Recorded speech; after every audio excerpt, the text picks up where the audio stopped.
Salut à tous, bienvenue sur la chaîne de Pasto, j'espère que vous allez bien. On se retrouve aujourd'hui pour évoquer un sujet sur Diablo 4. There's more of that as you get into the Ancestral tier, but that's not all. I think the next thing we're talking about is actually legendary and unique items. Ah, So, all right. We've talked a little bit about legendary items in the past. You know, I really want to focus on things that we haven't spent a ton of time discussing, but to give a general overview, you know, legendary items in general are attached to like legendary powers. And these legendary powers, or reverse, legendary powers attached to legendary items. Legendary powers basically are designed to appear on multiple different slots. So, you know, an aspect might appear on an amulet, but it might also appear on gloves, or it might appear on ring, or it might also appear on weapons. These things have a tendency to be in a lot of different places based on the power itself. And we like this because it let players like extract aspects and powers from items and put them into other items that meet certain criteria.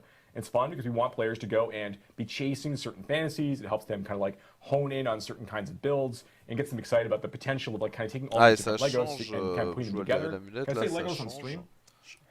Yes. Legendaries, yeah. Legendaries is what I'm talking about. So, when you get all of these legendaries together and you put them together, that's really, really fun.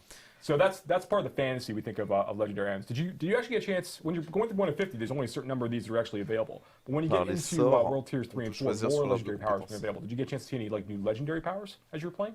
Oh yeah, I mean I definitely got to see a variety of legendary powers. I got a certain number of drops. Drop rates didn't feel out of control, but you know, you guys gave me some pre-made characters as well that were decked out with builds, and I saw lots of cool synergistic powers that came together to really make a build flow well. And I think my favorite power was probably on actually a unique item, and it was for the druid that made your werewolf form your true form. Mm-hmm. So I know a lot of people have been saying, hey, can I just be a werewolf all the time? Yep. Yes. 97% Yes, you can. attack speed.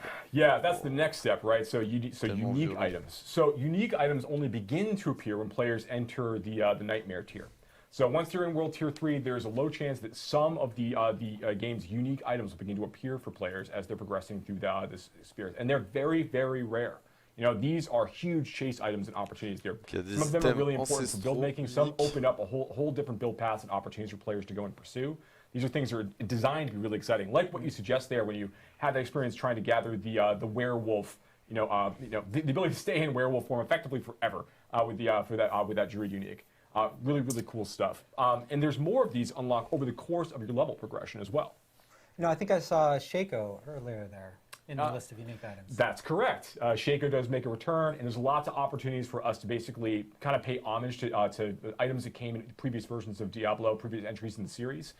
You'll see a number of different items make returns. Items like Grandfather, Shaco, obviously. You'll see a few familiar, and then a few familiar favorites, and then more over the course of the game's live development.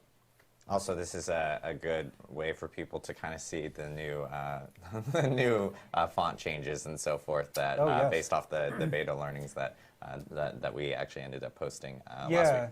Yeah, we'll get more into the beta learnings later in the live stream. We'll go over them in a lot more depth. But yeah, absolutely, the font was a great example. I mean, I think we added at least 20% more serifs to the More serifs. Significantly more serif, yeah. But no, seriously, people pointed out that the font, while highly readable, and we spent a lot of time thinking about, you know, how the game is going to display on all kinds of different screens, different aspect ratios, TVs, right? And so we want the font to be highly readable in all of those situations. But it didn't feel as much like Diablo as it could have, and so we went back and looked for a font that was still highly readable but had more of a Diablo thing. And you know, it's just a great example of players pointing something out and us being able to react to it. What's the next thing we want to talk about, Riker? What do you think? J'espère que cette vidéo vous aura plu. N'hésitez pas à vous abonner et à lâcher un like sur la chaîne. On se retrouve très vite pour une prochaine vidéo. Ciao!